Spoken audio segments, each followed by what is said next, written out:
देखिए यहाँ पे क्वेश्चन दिया गया है, क्वेश्चन बोल रहा है which of the following statement are not true. आपको बताना है कौन सा स्टेटमेंट ट्रू नहीं है। पहला स्टेटमेंट दिया गया है size of degree smallest on Celsius scale, size of degree smallest on Fahrenheit scale, size of degree is equal to Fahrenheit and Kelvin scale, size of degree is equal on Celsius and Kelvin scale. अब देखिए इस question को करने के लिए सबसे पहले मैं एक काम करता हूँ। सपोज मेरे पास 1 मीटर का एक स्केल है, मेरे पास कितने का 1 मीटर का एक स्केल है।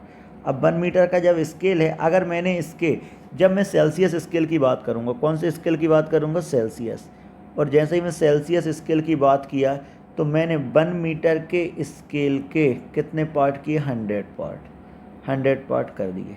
ठीक है, 1 मीटर के स्केल का कितने पार्ट कर दिए, 100। अगर मैं बात करता हूँ केल्विन स्केल, केल्विन स्केल के लिए भी मुझे कितने पार्ट करने पड़ेंगे, 100 पार्ट करने पड़ेंगे। क्यों करने पड़ेंगे, क्योंकि इसका मेरे पास जो पॉइंट होता है कौन सा, आइस पॉइंट, 273.5 केल्विन से कहाँ के बीच में, 373.5 केल्विन। मतलब जनरली मैं जो पार्ट कर रहा हूँ वो किस किस के बीच में, ice point and boiling point के बीच में बात कर रहा हूँ। सेल्सियस की बात करें तो आइस पॉइंट आपके पास कितना था, 0 डिग्री सेल्सियस, और बॉइलिंग पॉइंट आपके पास कितना था, 100 डिग्री सेल्सियस। अगर मैं फ़ारेनहाइट की बात करूँ, जब मैं फ़ारेनहाइट स्केल की बात करूंगा तो मैं क्या बोलूँगा कि 1 मीटर स्केल के मैंने कितने पार्ट कर दिए, 180 पार्ट। क्यों कर दिए, क्योंकि इसका आइस पॉइंट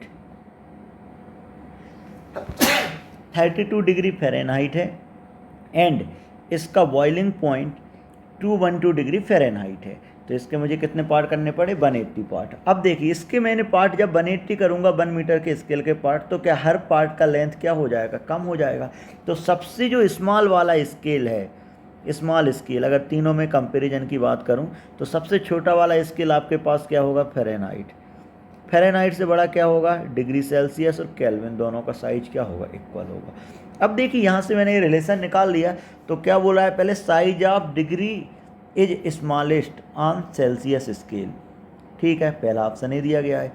दूसरा दिया गया size of degree is smallest on the Fahrenheit scale, size of degree is smallest. देखिए जो डिग्री का साइज होगा वो सबसे छोटा होगा कहाँ पे, फ़ारेनहाइट स्केल पे। तो ए वाला ऑप्शन तो आपके पास करेक्ट हो गया।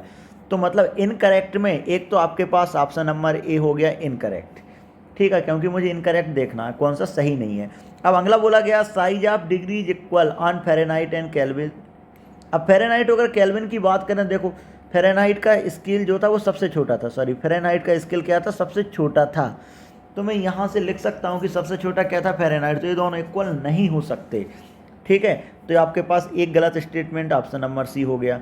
अगर मैं बात करता हूँ size of degree is equal to 1 Celsius and Kelvin, जो इक्वल है, तो करेक्ट स्टेटमेंट। तो मैं बोल सकता हूँ कि यहाँ पे मल्टीपल चॉइस करेक्ट में मेरे पास option number A and option number C are correct option, hope are correct option इस क्वेश्चन का, क्योंकि इसमें नॉट ट्रू पूछा गया था। आप अच्छे से देखना, ये नॉट ट्रू पूछा गया था, इसलिए ऑप्शन ए और ऑप्शन सी आपके पास क्या है, करेक्ट ऑप्शन है क्वेश्चन के पॉइंट ऑफ व्यू से। ठीक है, hope you understand the solution. Thank you.